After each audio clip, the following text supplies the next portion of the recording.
this is Heidi and you're watching Heidi K Makeup.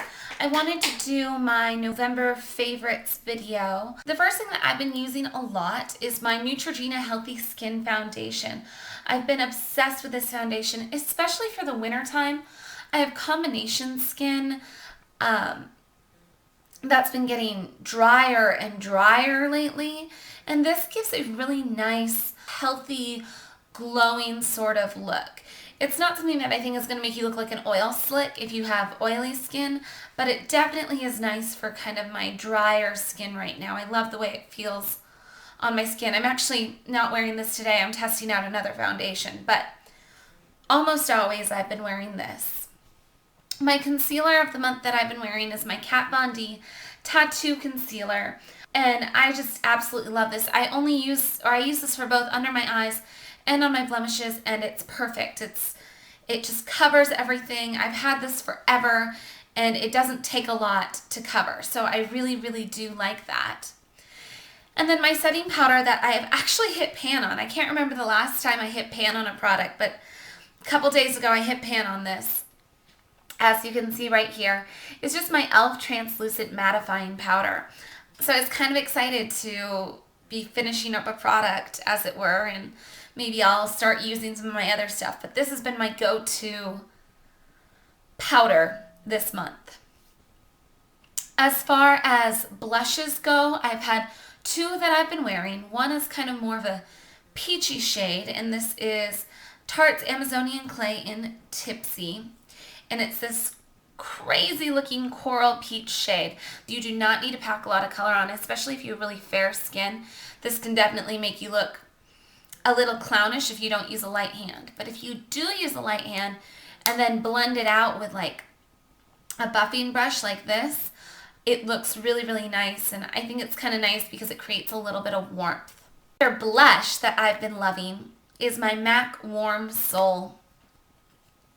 And this is one of their mineralized blushes. I got this last year for my birthday in December. And I think it's perfect because it's kind of a deeper toned blush. I didn't swatch the other one. And it doesn't actually look deep on my finger, but on my face it looks kind of deep.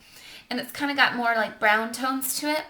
I use it to kind of contour a little bit. And it's almost like a bronzer, blush, highlighter all in one because it does have a little bit of a sheen too. And it's perfect. So I love this. I didn't give you a swatch. Here's a swatch of that Amazonian Clay Tipsy by Tarte. For brows, what I've been doing, I've been trying to grow my brows out. They were really, really thin for a while. I overplucked them and they were just a horrible disaster. So I've been trying to grow them out. And I'm actually pretty happy with them right now. My hair right now is red. And so to kind of fill in the gaps as they grow in, I've been using this NYX Eyebrow Cake Powder. And I'm in the shade Auburn Red. And the thing I liked about this is that it does have a reddish tone to it. So my eyebrows are naturally kind of an ashy brown, but this kind of changes the color and makes them look a little bit like they match my hair. And it also comes with a wax. I use the darker shade of the two, and it comes with a little angled brush that I don't use for color, but I use to apply the wax, and a little spoolie that sometimes I'll use. Most of the time I'll use a bigger spoolie, but you can use to kind of get your brows in place. Then as far as eyeliner goes, I've been switching back and forth. The beginning of the month towards kind of the middle of the month, I've been obsessed with my MAC fluid line in Blitz and Glitz. This is basically the exact same thing as Black Track. You probably can't see it. I doubt the camera's even picking it up, but there are tiny itsy bitsy micro sparkles in there that I only know are there because I was told they're there. I bought this because they didn't have Black Track and I wanted to try one of the MAC fluid lines. And she said this is basically the exact same thing. And as far as functionality works, it works the same way. And I've really, really been enjoying this. As opposed to other cream liners, this is the first time I've tried one from MAC.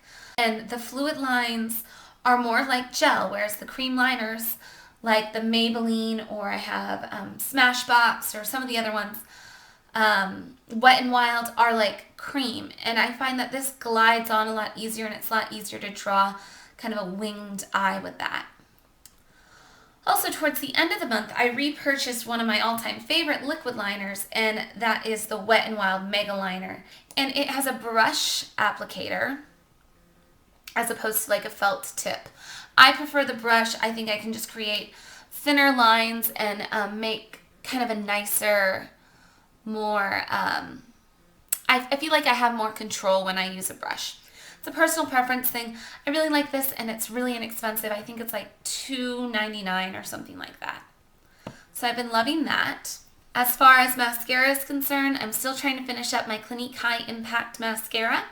I love it. It's a little bit more of a wet texture, so if you don't like wet mascaras, this isn't maybe ideal for you, but for me, I really like it because it separates, and I find that I can add as many layers as I want throughout the day, and it doesn't clump.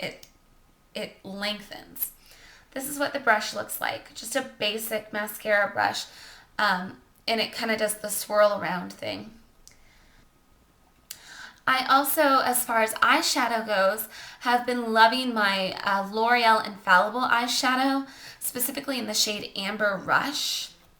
And I've been wearing this a lot lately. I try to change my eyeshadow up on a pretty regular basis, but when I just don't know what to do, I'll just wear this.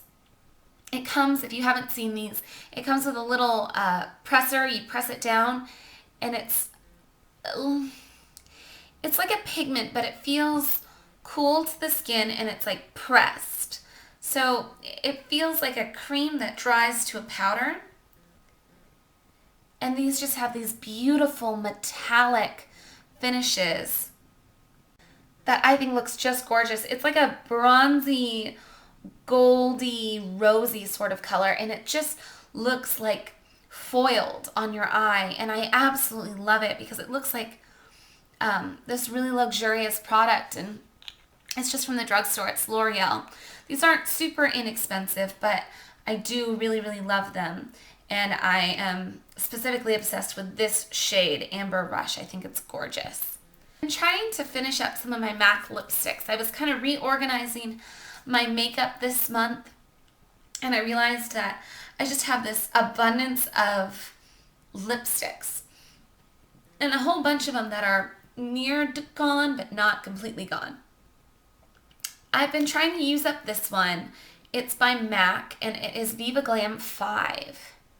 And it's this neutral, I wouldn't call it nude, but neutral shade that looks very much like your lips but better. I'm not going to put it on right now because I have a different shade on, but you can see I'm almost done with it. And I'm trying to back to MAC a couple things to get through the stuff that I have and use some new products, you know. So I've really been using this a lot and really liking the way it looks on my lips. It's a luster finish. I really love MAC's luster lipsticks. As far as lip gloss goes, this is MAC's Viva Glam 6. And I've been putting this over like literally every single lipstick that I've been wearing all month. And it is this kind of, has a doe foot applicator. It's a lip gloss. And it's got this really shimmery, rosy sort of look to it with glitter. And it kind of deepens out even like nude lips and makes your skin look a little more bright and awake, which I really like during the winter time, as opposed to a completely neutral, whited out sort of lip look. Only other things that I've really been loving is this brush. This is by Sephora. On this side is an angled blush brush. I've been using that both as like for contour and for my blush. And this is called it's called the blush bronzing brush. But this is for bronzer, but I've specifically used it as kind of to dust on like the e.l.f. translucent powder or to buff out bronzer or anything like that. I've really been enjoying this. And then I've been using a finishing spray, my Urban Decay All Nighter Spray. I'm trying to get through this. I really want to try the Urban Decay Do Me because, as I said, my skin has been getting really dry lately. But I want to finish this first. So what you do is you just kind of spray it, kind of like, it's like hairspray for your makeup. You spray it on your face, you know, a little distance away when you're done doing your makeup, and it's supposed to help your makeup stay throughout the day. I also find that it kind of does what MAC Fix Plus does, in the sense that if your makeup looks a little too powdery, you can just spray this on and it'll kind of make it look a little bit more natural. So I haven't really changed my skincare brand like ever. But I did change a product recently. I used the Clinique 3-Step, and I've changed to their Moisture Surge Intense Skin Fortifying Hydrator instead of their regular, kind of comes in like a yellow container. And the reason why I switched to this is because it's like a drink for my face, and my cheeks especially have been getting really kind of tight now that it's winter time. And I find that if I use this, I actually end up getting less blemishes, because I think my skin was getting too dry, then responding by overproducing oil, causing me to get more blemishes. So my skin has been a little bit more cooperative this month, and I think the Moisture Surge has a lot to do with that. So that's it. Those are the products that I've been obsessed with this month. I've been using all kinds of other things, but those are the ones that I've really used on a consistent basis and just loved. I would love to hear what products you have really enjoyed this month. Leave it down in the comment section below, or if you do favorites videos, leave it as a video response. I will talk to you all very soon. Thanks for watching.